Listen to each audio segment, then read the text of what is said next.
একবার এক দুষ্ট ডাইনি বাগানের ভেতর দিয়ে হেঁটে যাচ্ছিল। তখনই ডাইনির সামনে পড়ে বিশাল এক আম গাছ। গাছটিতে ছিল অনেকগুলো আম। তখনই ডাইনির মাথায় এক দুষ্ট বুদ্ধি আসে। বাহ, এ আম গাছে তো অনেকগুলো পাকা আম দেখা যাচ্ছে।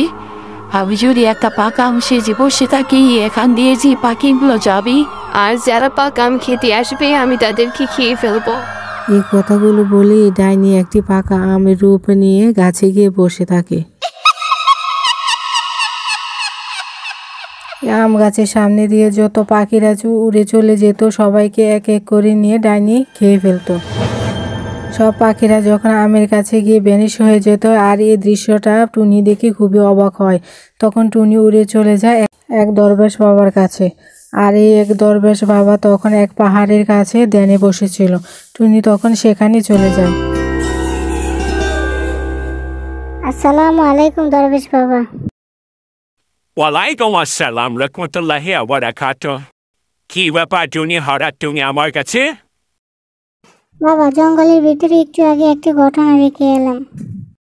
বড় আম গাছের নিচে দিয়ে যারা যাচ্ছে সবাইকে আম গাছে টেনে কাছে নিয়ে যাচ্ছে। সবাই উধাও হয়ে যাচ্ছে। এরকমটা কেন হচ্ছে? কি সমস্যার কারণে এমনটা হচ্ছে বাবা, একটু বলবেন?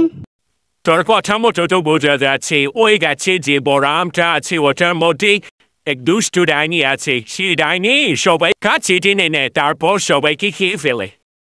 এই দুষ্ট ডাইনির হাত থেকে আমরা কিভাবে বাঁচবো, একটা উপায় বলে দেন।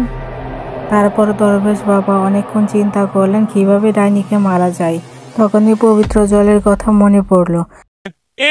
এই পাত্রের মধ্যে পবিত্র জল আছে। এই জলটা আম গাছের গোড়ায় ঢেলে দিবে, আর ঢেলে দেওয়ার আগে তোমার মাথায় জঙ্গল থেকে কিছু ফুল দিয়ে নিবে, যাতে ডাইনির শক্তি প্রভাব তোমার উপরে না পড়ে। তারপর টুনি সেই পবিত্র জল নিয়ে সেখান থেকে চলে আসে। এসে যখন টুনি আম গাছের গোড়ায় জল ঢেলে দিচ্ছিল তখন উপর থেকে আমটা ঘুরতে ঘুরতে নিচে পড়ে যায় আর একসময় ভ্যানিশ হয়ে যায়। তারপর টুনিও সেখান থেকে উড়ে চলে যায়।